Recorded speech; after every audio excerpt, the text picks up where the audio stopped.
bread recipes, and to this day the most popular recipe on my blog and the one I bake most regularly is my high fibre buckwheat and chia bread. Unlike traditional bread, which has to be kneaded, you just mix it in a bowl and just throw it into a tin. It's that easy. Now to start, what we do is we blend our flours. We're going to be working with buckwheat flour and tapioca flour. Now buckwheat flour is actually derived from a seed, not wheat, so the name is a little misleading. I love working with it because it's really nutritious, it's high in fibre and protein, and whenever I'm working with buckwheat flour, I like to blend it with a neutral white flour. And the reason I do this is on its own, buckwheat can have quite a bit of flavour, so you don't want to have bitter notes. So I like to use tapioca or rice flour. So for this recipe, I'm going to use tapioca, which is derived from the cassava plant. So it's great in bread because it gives you a really beautiful, light, springy texture. So both our flours are in. To that, I'm going to add half a teaspoon of xanthan gum. Now, you can find this in health food stores, and most supermarkets actually sell it in the health food aisle. Xanthan gum gives your dough beautiful stretch, as the name suggests, it's gummy, and you'll know you've used too much because you'll get little gummy bits in your bread. So a little goes a long way, so just be cautious with that. About 2 teaspoons of sea salt flakes. So they're all our dry ingredients. I'm just going to pop that in the mixer and bring it all together.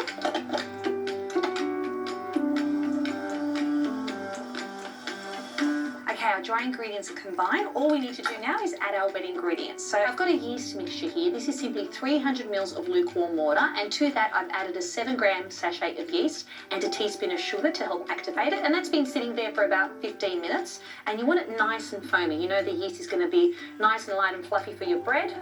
So you just pour that straight in. To that we're going to add 3 tablespoons of extra virgin olive oil to keep our bread nice and moist. I'm going to add a little bit of apple cider vinegar. It just helps kickstart the bread and rise it. And then I'm also going to add 2 eggs. I'm just going to whisk them lightly and throw them in. This is going to keep our bread really nice and moist. And it also helps bind our mixture. When you're working sans gluten, eggs are a great ingredient to use because it does help bind ingredients together. Go straight in. Now, our last ingredient is 3 tablespoons of chia seeds. You can use a white chia seed or a black chia seed, it doesn't matter. They're a great superfood full of antioxidants, protein and fibre. We're just going to bring that together.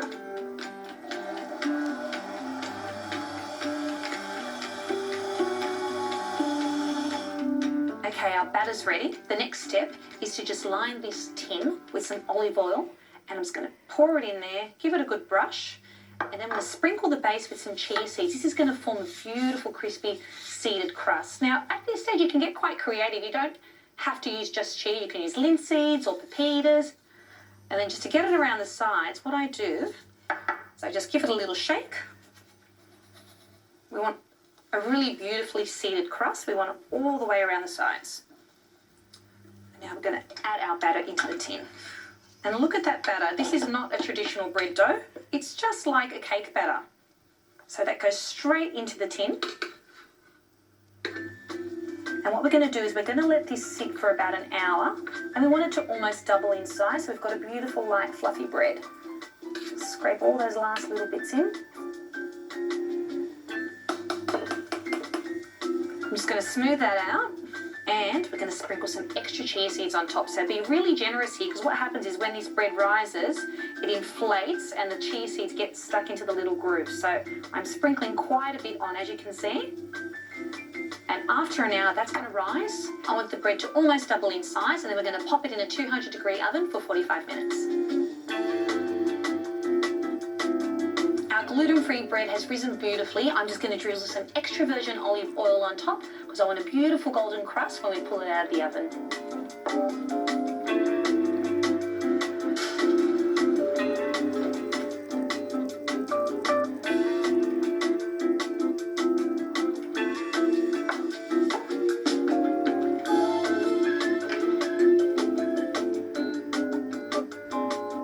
Our bread's cooled, and I'm going to slice into that now just to show you how soft and bouncy it is.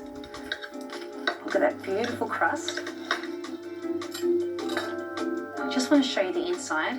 Look how soft and bouncy that bread is. That is just gorgeous. I'm going to cut another slice just to show you how delicate this loaf is. So